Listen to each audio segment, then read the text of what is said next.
And are you compatible, are you willing to work with those competitors, because otherwise it's just gonna be a patchwork quilt? So actually, that's a great question.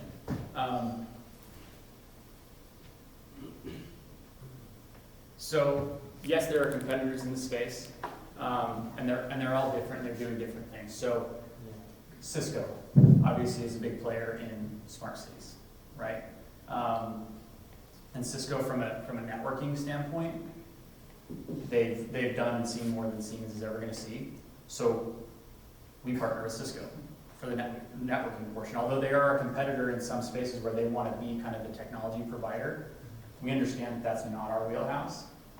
We hire Cisco to do those sort of things. Johnson Controls is a competitor, mostly on this, maybe the smart building side, less so on the smart development side. And we've all got those bubble sheets, right, that say, here are our competitors, here are the things we do. We obviously checked all the boxes on our sheet, right? And then they've got their sheet that we're missing a couple of boxes that they have checked, and we didn't include those boxes on our sheet. But there are a lot of people out there that are doing different things. So I feel like the differentiation for Siemens is that we can be a complete solution. So we'll help you design the project, we'll help you build the project, which are things that we've traditionally done. We have the analytics to say, hey, here's how it's performing, here are changes that you can make, and then we can also be the partner to make those changes, right? Instead of, a lot of these are maybe an overlying analytics platform that you feed all your data in. So that would be like a SkySpark or something like that. You feed all your data in, they'll say, hey, here's a bunch of stuff you need to go fix, and then you have to go fix it. So yeah, I mean, there are a bunch of competitors, and I would say that the biggest differentiation would be that we can be soup to nuts. Yeah, thank you.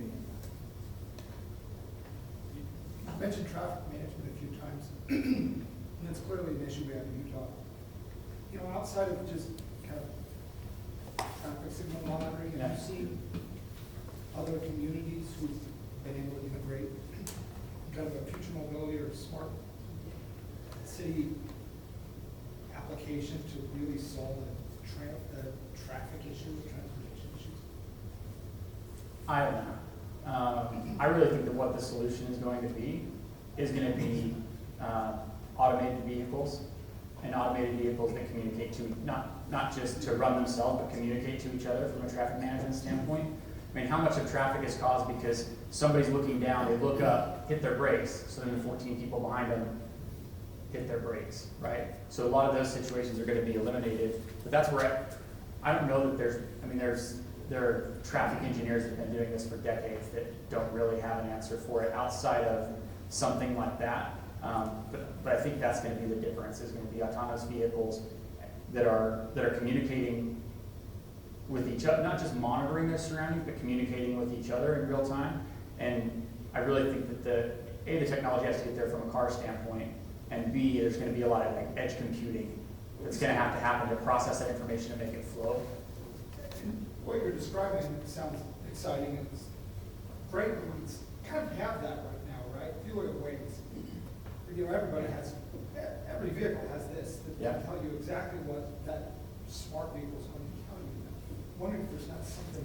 But that's really just traffic monitoring at that point, right? It's not making the decisions for acceleration, deceleration, all those kind of things.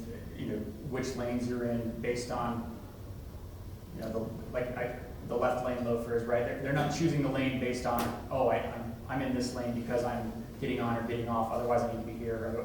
And so I think that's where it makes a difference, is that human element that, we have.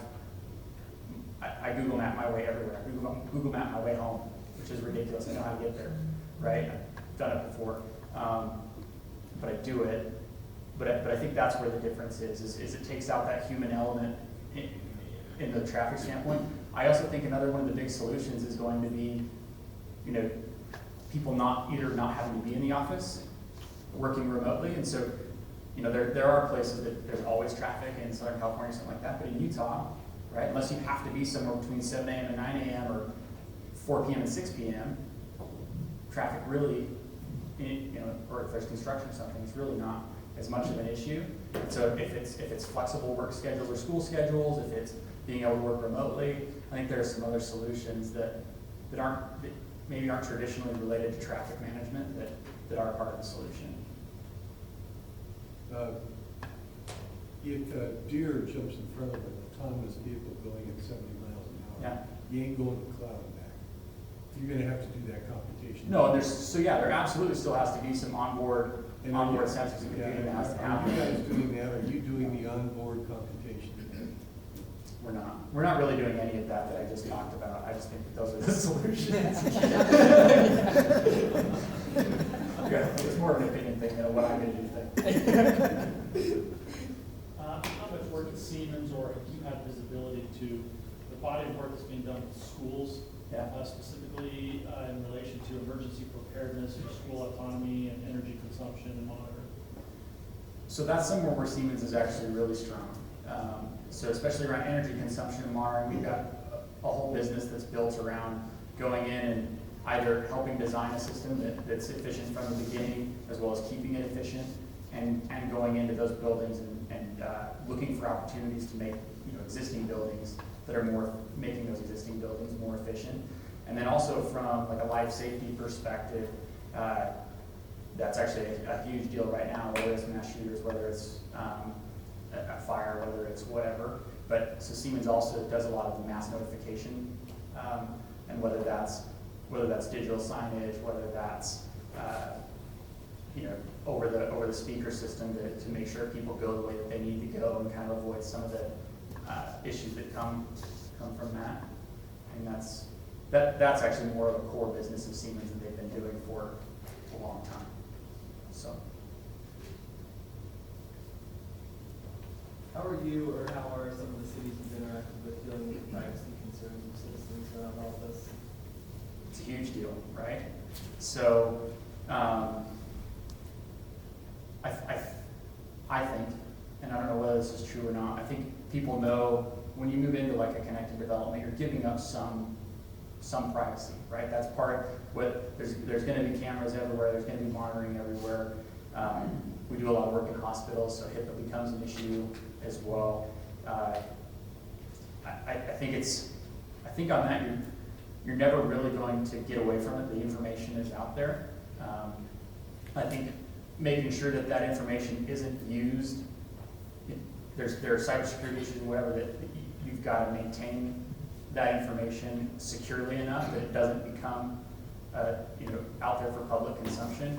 But we have, so for instance, we have a product, we call it Enlight It. And so it's basically a smart ceiling, smart lighting fixtures that have the sensors built in that we've got it set up in our office in Buffalo Grove, Illinois, where people actually have like a Bluetooth low energy beacon that they wear, and you can watch where they go all day, right?